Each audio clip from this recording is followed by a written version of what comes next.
প্রিয় শিক্ষার্থীবৃন্দ, আশা করি সবাই ভালো আছো। তোমরা ঘরে থাকবে, সুস্থ থাকবে। করোনাকালীন সময়ে সবাই সুস্থ থাকবে, এটা আশা করছি। অনেক দিন ধরে করোনা মহামারীর কারণে আমাদের শিক্ষা প্রতিষ্ঠান বন্ধ হওয়ায় তোমাদের লেখাপড়ার অনেক বিঘ্ন ঘটতেছে। তা আমরা চেষ্টা করতেছি অনলাইন ক্লাসের মাধ্যমে হলো তোমাদেরকে কিছু পাঠদান করতে। যেহেতু তোমরা সামনের পরীক্ষার্থী, দশম শ্রেণীর ছাত্রী, তা আমি আজকে আমি তোমাদের সাথে একটু আলোচনা করব হিসাব বিজ্ঞানের দশম অধ্যায় এর আর্থিক বিবরণী সম্পর্কে। তা আর্থিক বিবরণী করার আগে আমাদেরকে জানতে হবে আর্থিক বিবরণীটা কী, ওখানে আমরা কি করব, কত ধাপে আমরা অঙ্কগুলো করব। আর্থিক বিবরণী হচ্ছে আর্থিক বিবরণী হচ্ছে প্রত্যেক ব্যবসায়ীর নির্দিষ্ট সময়ান্তে আর্থিক অবস্থা জানার জন্য যে বিবরণী প্রস্তুত করা হয় তাকে আমরা বলি যে আর্থিক বিবরণী। তবে আর্থিক বিবরণীর দুইটা লক্ষ্য থাকে। একটা লক্ষ্য হচ্ছে একটা নির্দিষ্ট সময়ান্তে একটা ব্যবসা প্রতিষ্ঠানের মোট লাভ ক্ষতি জানা হচ্ছে, মোট লাভ ক্ষতি নির্ণয় করা। এবং একটা নির্দিষ্ট সময় দ্বিতীয় লক্ষ্যটা হচ্ছে একটা নির্দিষ্ট সময়ে একটা ব্যবসা প্রতিষ্ঠানের দায়, সম্পদ, মালিকানা সত্ত্ব এগুলো নির্ণয় করা। এখানে বিশদ বিবরণীতে প্রধানত আমরা লাভ ক্ষতি নির্ণয় করার জন্য যে হিসাবটা করব, যে ওটাকে আমরা বলি যে বিশদ বিবরণী। এবং সম্পদ এবং দায় জানার জন্য আমরা যে বিবরণী তৈরি করি তাকে আমরা বলি যে আর্থিক বিবরণী, আর্থিক অবস্থার বিবরণী। বিশদ আয় বিবরণীকে প্রধানত আমরা তিনটা ধাপে প্রস্তুত করি। একটা ধাপ হচ্ছে, প্রথম ধাপে আমরা কি করব, নিট বিক্রয় থেকে বিক্রিত পণ্যের ব্যয় বাদ দিয়ে আমরা পাবো যে মোট মুনাফা। আমাদের নিট বিক্রয় থেকে বিক্রিত পণ্যের ব্যয় বাদ দিলে আমরা পাবো মোট মুনাফা। মোট মুনাফা থেকে ব্যবসায়ীর পরিচালন ব্যয় বাদ দিলে আমরা পাবো পরিচালন মুনাফা। এবং তৃতীয় ধাপে এসে আমরা পরিচালনা মুনাফার সাথে অন্যান্য আয়গুলো যোগ করব এবং অন্যান্য ব্যয়গুলো বাদ দেওয়ার পরে যেটা থাকবে সেটাকে আমরা বলবো যে নিট মুনাফা। একইভাবে আমরা যখন আর্থিক অবস্থার বিবরণী প্রস্তুত করব তখন আমরা আর্থিক অবস্থার বিবরণীকে দুইটি স্তরে লিপিবদ্ধ করা হয়। প্রথম স্তরে সম্পদসমূহকে আমরা চারটি ভাগে ভাগ করে দেখানো হয়। এটা অর্থাৎ আমরা প্রথমে সম্পদগুলোকে স্থায়ী সম্পদ, দীর্ঘমেয়াদী বিনিয়োগ, চলতি সম্পদ, অলিক সম্পদ এভাবে আমরা ভাগ করে দেখাবো। দ্বিতীয় স্তরে মালিকানা সত্ত্ব, দায়ও দেখানো হয়। দায়কে আবার দুই ভাগে ভাগ করা হয়, একটা হচ্ছে দীর্ঘমেয়াদী দায় এবং চলতি দায় বা স্বল্পমেয়াদী দায়। এখন আমাদেরকে যখন ওরা অঙ্কটা দেবে, একটা প্রশ্ন দেবে, তখন আমরা কি করব, অর্থাৎ আমাদেরকে ওরা কি দেবে এটা জানতে হবে। আমাদেরকে ওরা একটা রাওয়া মিল দেবে এবং কিছু সমন্বয় দেবে। এই রাওয়া মিল এবং সমন্বয়গুলো থেকে আমরা বিশদ আয় বিবরণী নির্ণয় করব, অর্থাৎ মোট লাভ নির্ণয় করব, কোনো সময় নিট লাভ নির্ণয় করব, কোনো সময় ওরা আমাদেরকে বলবে আর্থিক অবস্থার বিবরণী নির্ণয় করব। তবে এখানে আমরা জানি যে আমাদের প্রশ্নগুলো সাধারণত ক, খ, গ তিনটা পর্যায়ে থাকে। তো কতে হচ্ছে 2 নাম্বার, এটা আমরা সবাই জানি। খ এবং গতে হচ্ছে 4 নাম্বার করে, মোট 10 নাম্বার। 2 নম্বরের সাধারণত কী কী আসতে পারে? 2 নম্বরে সাধারণত আসতে পারে নিট বিক্রয়ের পরিমাণ নির্ণয় করো, নিট ক্রয়ের পরিমাণ নির্ণয় করো, বিক্রিত পণ্যের ব্যয়ের পরিমাণ নির্ণয় করো, নিট দেনাদার, নিট পাওনাদার, এই ধরনের প্রশ্নগুলো আমাদের আসবে। এগুলো সম্পর্কে আমাদের ধারণা থাকতে হবে। তা আমরা যদি আমাদেরকে নিট বিক্রয় বের করতে বলে তাহলে নিট বিক্রয়টা কীভাবে করে এটা আমাদেরকে জানতে হবে। আমরা কি করব, বিক্রয়ের সাথে বিক্রয় যোগ অলিখিত বিক্রয় যোগ বিক্রয় মূল্যের পণ্য উত্তোলন বাদ বিক্রয় ফেরত, বিক্রয় বাটা, মুনাফাবিহীন পণ্য বিক্রয়। এভাবে যদি আমরা এগুলো অর্থাৎ বিক্রয়ের সাথে যেগুলো অর্থাৎ অলিখিত বিক্রয়, বিক্রয় মূল্যে পণ্য উত্তোলন, এগুলো আমরা যোগ করব এবং বিক্রয় ফেরত, বিক্রয়ের উপর বিক্রয় বাটা, মুনাফাবিহীন বিক্রয় এগুলো বাদ দেব। একইভাবে যদি আমাকে নিট ক্রয়টা বের করতে হলে তাহলে আমি কি করব, প্রথমে ক্রয় এবং একটা ক্রয় দেওয়া থাকবে। ক্রয়ের সাথে যদি সমন্বয়ে অলিখিত ক্রয় থাকে, অলিখিত ক্রয় যোগ করব, ক্রয় ফেরত বাদ দেব, পণ্য উত্তোলন বাদ দেব, বিনামূল্যে পণ্য বিতরণ থাকলে ওটা বাদ দেব, মুনাফাবিহীন বিক্রয় থাকলে ওটাও বাদ দেব। এটা করার পরে আমরা কি করব, পণ্য ক্রয়টা বের করব। একইভাবে নিট দেনাদার, নিট পাওনাদার, বিক্রিত পণ্যের ব্যয় এগুলো আমাদের নির্ণয় করার জন্য আমাদেরকে জানতে হবে। আমরা পর্যায়ক্রমে এসে একটা একটা কীভাবে বের করে আমরা এগুলো ধারাবাহিকভাবে আলোচনা করব। আর বিক্রিত ও নির্ব্যয়, বিক্রিত ও নির্ব্যয়টা কি? প্রারম্ভিক মজুত পণ্য যোগ নিট ক্রয় যোগ অন্যান্য প্রত্যক্ষ খরচসমূহ বিয়োগ সমাপনী মজুত পণ্য বাদ দেওয়ার পর আমরা যেটা পাবো এটাকে আমরা বলি যে বিক্রিত পণ্যের ব্যয়।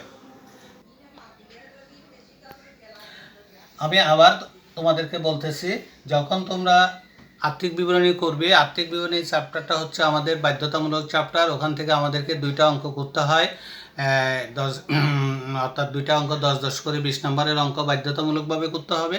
তো আমাকে প্রথমে জানতে হবে যে ওরা আমাদেরকে প্রশ্নে কি দেবে, আমরা কি উত্তর দেব। তা আমাদেরকে ওরা প্রশ্নে একটা রাওয়া মিল দেবে। রাওয়া মিল সম্পর্কে তোমাদের পূর্বের ধারণা আছে, রাওয়া মিলটা কি?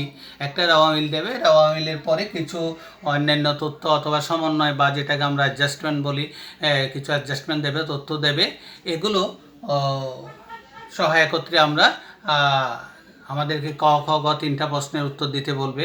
হয়তো প্রথমে বলবে অনেক সময় তোমাকে 2 নম্বরের জন্য বিক্রিত পণ্যের ব্যয় নির্ণয় করো, মোট লাভ নির্ণয় করো, মোট অনেক সময় আসবে নিট ক্রয়, নিট বিক্রয়, নিট দানাদার, নিট পাওনাদার, স্থায়ী সম্পত্তির পরিমাণ, এভাবে নিট স্থায়ী সম্পত্তির পরিমাণ। এগুলো আমাদেরকে 2 নম্বরের জন্য এই ধরনের প্রশ্নগুলো আসতে পারে। আর যখন আমরা 4 নম্বরের যে ক খ এবং গ করব, ওখান থেকে আমরা কি করব, অনেক সময় আমাদেরকে ওরা বলবে মোট লাভ বের করো, অথবা বলবে বিশদ বিবরণী। বিশদ বিবরণী করার সময় অনেক সময় মোট লাভ দিয়ে দেবে, আমরা নিট লাভটা বের করতে বলবে। আবার অনেক সময় দেখা যাবে যে কি বিশদ বিবরণী দিলে এটার পরে গতে এসে অনেক সময় দেবে যায় আর্থিক অবস্থার বিবরণীটা বের করতে বলবে, অনেক সময় নিট লাভ বের করতে বলবে। তাহলে এগুলো করতে গেলে আমাদেরকে পর্যায়ক্রমে ধাপে ধাপে কোনটার পরে কী করতে হবে এটা জানতে হবে। সেই হিসাবে আজকে আমি তোমাদেরকে প্রথমে একটা আমাদের বইয়ের পাঠ্য বইয়ের 3 নম্বর অঙ্কটা তোমরা বই খুলে দেখবে। আর আজকে আমি এই 3 নম্বর অঙ্কটা একটু তোমাদেরকে সমাধান করে দেব কিভাবে করতে হবে। অঙ্কটা সুবিধার জন্য আমি প্রশ্নটা এখানে, যদিও আমার এখানে প্রশ্নটা আমি উপস্থাপন করেছি, প্রশ্নটা 3 নম্বর বই তোমরা খুললে প্রশ্নটা পাবে। এখানে দেওয়া আছে একটা রাওয়া মিল এবং নিচে কিছু অন্যান্য তথ্য দেওয়া আছে। এই রাওয়া মিলটা দেওয়া আছে, নিচে কিছু তথ্য দিছে। অবিকৃত পণ্যের 1 নম্বরে লিখছি কি আমি রাওয়া মিলটা ক্রয় পাওনাদার, এখানে একসাথে দুটোটা দিছে, ক্রয় ও পাওনাদার, দেনাদার বিক্রয়, বহি পরিবহন, বহি ফেরত, 15% জমাতিরিক্ত ঋণ, জমাতিরিক্ত ব্যাংক জমাতিরিক্ত, মূলধন, অগ্রিম ভাড়া, ব্যাংক চার্জ ও কুরিন সঞ্চিতি, নগদ বাট্টা, ইজারা সম্পত্তি ব্র্যাকেটে 8 বছর। 8 বছর মানে 8 বছরের জন্য ইজারা সম্পত্তিটা সম্পদটা ইজারা নেওয়া হয়েছে আর কি। অন্যান্য তথ্যের মধ্যে অবিকৃত পণ্যের মূল্য 63,500 টাকা, অগ্রিম ভাড়া 6,000 টাকায় মেয়াদ উত্তীর্ণ হয়েছে।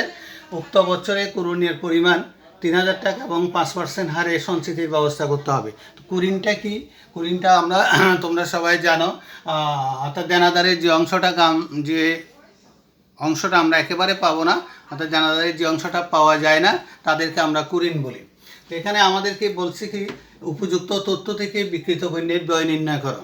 এই রাওয়া মিলটা থেকে এখানে যে তথ্যগুলো দেওয়া আছে এখান থেকে আমরা বিক্রিত পণ্যের ব্যয় নির্ণয় করব।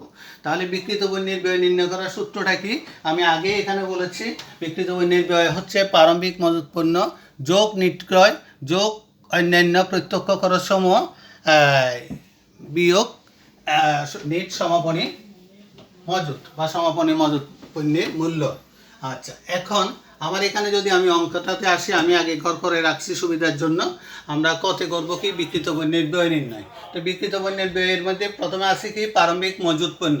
আমার অঙ্কের মধ্যে এখানে প্রারম্ভিক মজুত পণ্য নেই, তাহলে কি আছে আমার অঙ্কের মধ্যে আছে কি ক্রয়। প্রারম্ভিক মজুত পণ্য না থাকার কারণে আমি প্রারম্ভিক মজুত পণ্যটা লিখতে পারতেছি না।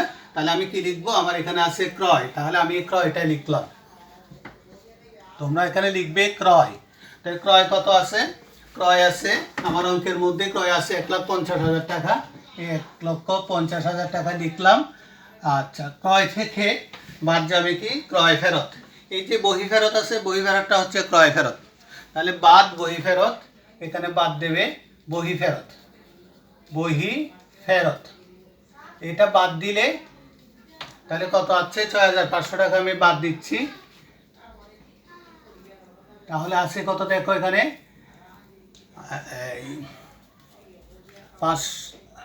6 থেকে 7 গেলে 3 হাতে একটা, এখানে আছে 1,43,500। তারপর আছে কি এখানে এই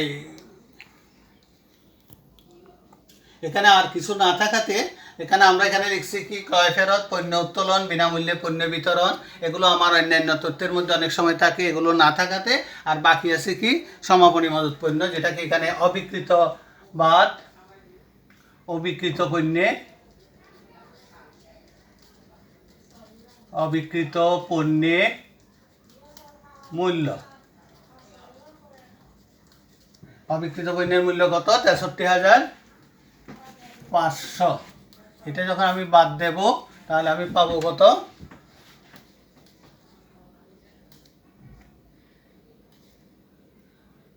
14 থেকে 6 গেলে 8। এটাই হচ্ছে আমাদের বিকৃত পণ্যের ব্যয়।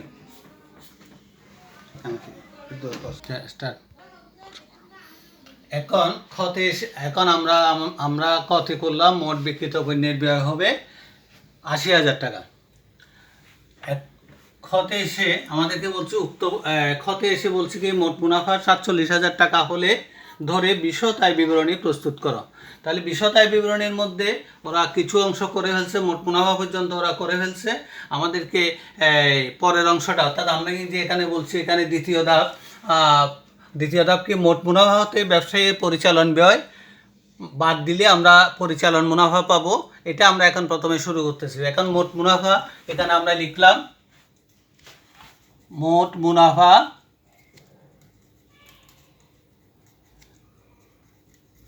প্রশ্নে প্রদত্ত। এটার অর্থ হচ্ছে ওরা আমাদেরকে প্রশ্নে দিয়ে দিছে মোট মুনাফা প্রশ্নে প্রদত্ত কত আছে, 47,000 টাকা এখানে নিচে দেওয়া আছে। আমি এখানে বসালাম 47,000 টাকা।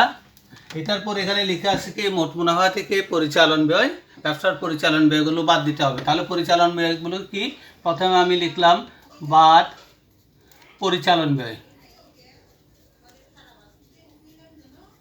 পরিচালন ব্যয় এগুলো বাদ যাবে। তাহলে আমি এখন মিলে যাই পরিচালন ব্যয় কি। প্রথমে উপর থেকে আসি ক্রয়, পাওনাদার, দেনাদার, এই বহি পরিবহন, এটা পরিচালন ব্যয়। তাহলে এটা লিখলাম প্রথমে বহি পরিবহন,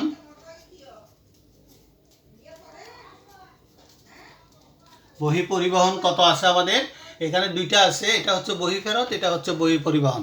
তাহলে আমরা যখন কোনো সমন্বয়ের সাথে কোনো যোগ বিয়োগ হবে তখন আমরা প্রথম ঘরটা ব্যবহার করব, আর যদি কোনো যোগ বিয়োগ না থাকে, সমন্বয় না থাকে, তাহলে আমরা দ্বিতীয় ঘরটা ব্যবহার করব। তাহলে এখানে লিখলাম কি 15,000 টাকা।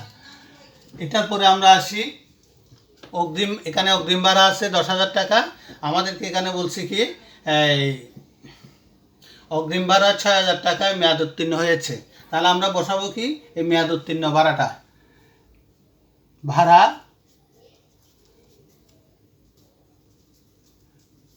মেয়াদ উত্তীর্ণ। তাহলে কত বসবে? 6,000 টাকা বসাবো। তারপরে আমরা আসতেছি নগদ বার্তা। এখানে বার্তা দুইটা, এটা হচ্ছে প্রদত্ত বার্তা, এটা হচ্ছে প্রাপ্ত বার্তা। তাহলে আমরা এখানে দেখাবো বার্তা, বার্তা এখানে প্রদত্ত। তাহলে কত আসবে? 7,500 টাকা। এটার পরে আমাদের আসবে কি, এখানে আসে কি কুরিন। কুরিন এবছরের কুরিন হচ্ছে, এখানে লেখা আছে কুরিনের পরিমাণ 3,000 টাকা। তাহলে এটা নতুন কুরিন। প্রথমে এখানে লিখবো আমরা 3,000 টাকা যোগ নতুন নতুন কুরিন সঞ্চিতি, নতুন কুরিন সঞ্চিতি। নতুন কুরিন সঞ্চিতি আসবে কত? এটা আমরা পরে দেখাবো। এখানে আমার দেনাদার আছে কত? 73,000 টাকা। 73,000 টাকা থেকে 3,000 টাকা কুরিন বাদ গেলে আর থাকবে 70,000 টাকা। 70,000 টাকার 5% আসবে, অর্থাৎ এখানে 70,000 টাকার 5% আসবে 3,500 টাকা। এই দুইটা যোগ করব, 6,500 টাকা বাদ পুরাতন কুরিন সঞ্চিতি, পুরাতন কুঋণ সঞ্চিতি কত আছে আমাদের এখানে মিলে দেওয়া আছে। পুরাতন কুঋণ সঞ্চিতি ৩,৫০০ টাকা। এই ৩,৫০০ টাকা পুরাতনটা বাদ দেবো, আর থাকবে এখানে ৩,০০০, এখানে বসাবো। এটার পরে আমাদের কি আছে, সম্পত্তির অবচয়গুলো থাকলে এগুলো দেখাবো। এখানে ইজারা সম্পত্তির অবচয়, ইজারা সম্পত্তির অবচয়। ইজারা সম্পত্তির অবচয় কত? ১,২০,০০০-এর ৮ ভাগের ১ ভাগ, ১,২০,০০০ ইন্টু ৮ ভাগের ১ কত হবে?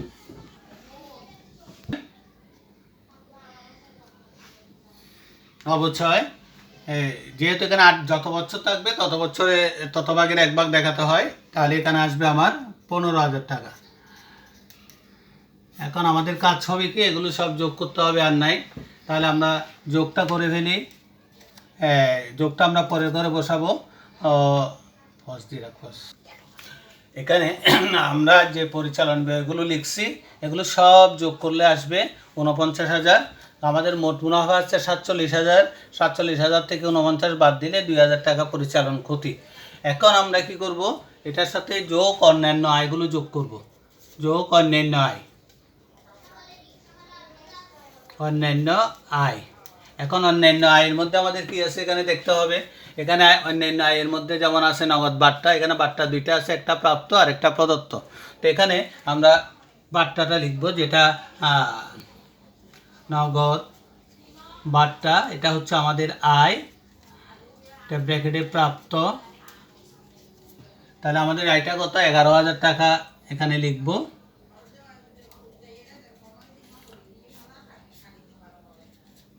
এটার সাথে আমরা অন্যান্য ব্যয়গুলো বাদ দেব।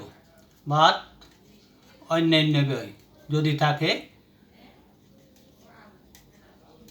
এখানে আমার অন্যান্য ব্যয় আছে কি, ব্যাংক জমাতিরিক্তের সুদ, ব্যাংক জমাতিরিক্তের সুদ। আমাদের ব্যাংক জমাতিরিক্ত কত আছে? আমাদের ব্যাংক জমাতিরিক্ত আছে ৪০,০০০ টাকা। ৪০,০০০-এর ১৫%, এই ৪০,০০০ গুণ 15%। এখানে আমরা অঙ্কটা হচ্ছে জুনের অঙ্ক। আমার এখানে তারিখ আছে ৩১/১, তাহলে ৫ মাস জুন পর্যন্ত। এখানে হবে ৫ মাস গুণ ১২ ভাগের ৫। তাহলে আমি কি করব, ৪০,০০০ টাকার 15% বের করব। ৪০,০০০ ইন্টু 15%টা যেটা হবে, এটাকে ১২ দিয়ে ভাগ ১২ গুণ ৫। তাহলে ২,৫০০ টাকা আমি এখানে লিখব।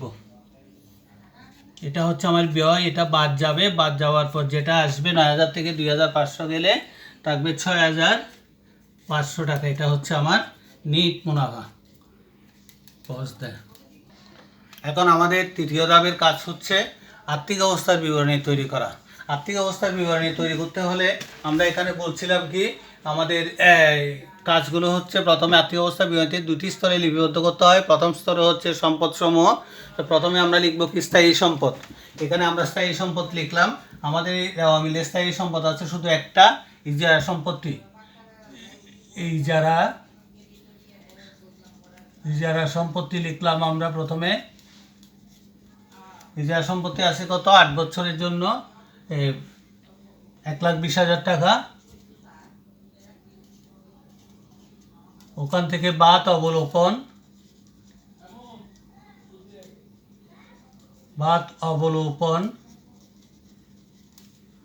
ইজারা সম্পত্তির অবলোকন আমরা এখানে দেখাইছি কত, ১৫,০০০ টাকা। এই ১৫,০০০ টাকা আমরা এখান থেকে বাদ দেব। বাদ দিলে থাকবে কত? ১,০৫,০০০ টাকা। এটার পরে আমাদের আর স্থায়ী সম্পত্তি নেই। এটার পরে হচ্ছে দীর্ঘমেয়াদী বিনিয়োগ, এখানে কোনো বিনিয়োগ নেই। এটার পরে আমরা যাব কোথায়? চলতি সম্পদ। এখন আমরা লিখলাম চলতি সম্পদ।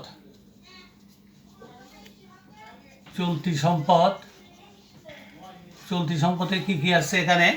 প্রথমে আমরা এখান থেকে আসি। চলতি সম্পদে প্রথমে আছে দেনাদার। এখানে লিখলাম দেনাদার। দেনাদার কত আছে আমাদের? দেনাদার আছে ৭৩,০০০ টাকা।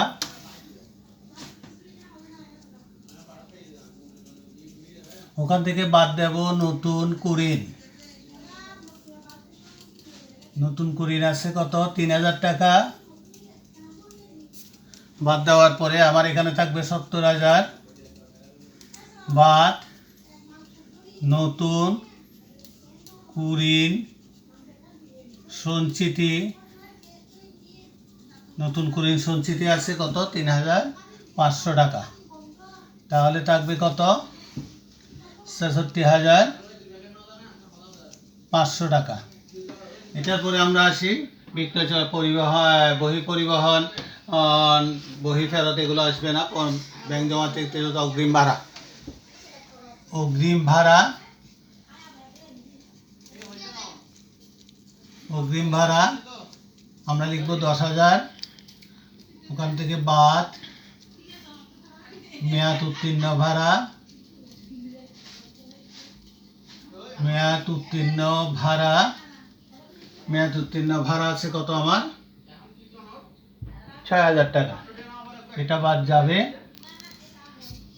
এটা বাদ গিয়ে বসবে কত? ৪,০০০ টাকা। মেয়াদ উত্তীর্ণ ভাড়ার পরে আসবে আমার অবিকৃত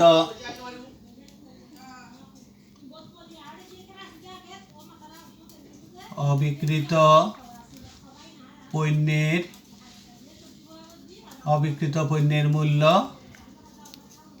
অবিকৃত পণ্যের মূল্য আমাদের কত আছে? ৬৩,৫০০।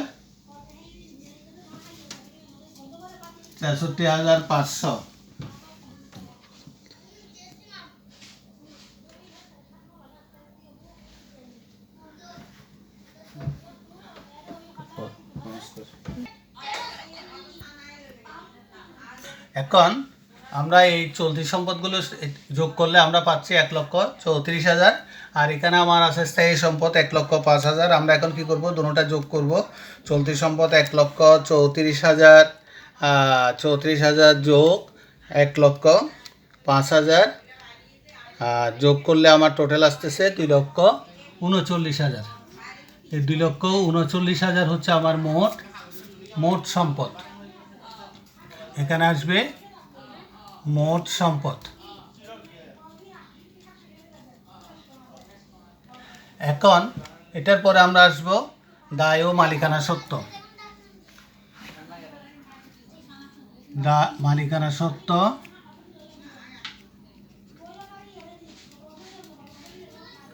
ও দায়।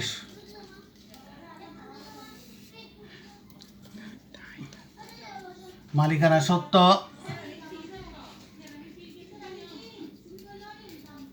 মালিকানা সত্ত্ব এখানে আমাদেরকে বলে দিচ্ছে মালিকানা সত্ত্বের সমাপনী উদ্বৃত্ত ১,০৬,৫০০। মালিকানা সত্ত্ব প্রশ্নে প্রদত্ত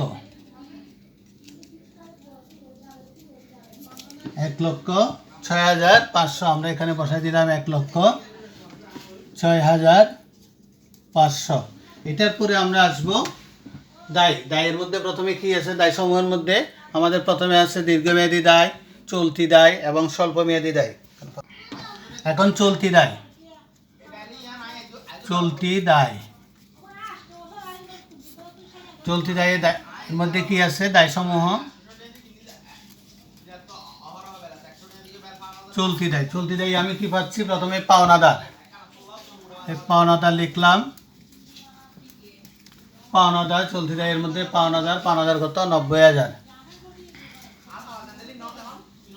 তারপর আছে আমার ব্যাংক জমাতিরিক্ত ১৫%। ব্যাংক জমাতিরিক্ত, ব্যাংক জমাতিরিক্ত আমাদের আছে কত? ৪০,০০০। ব্যাংক জমাতিরিক্তের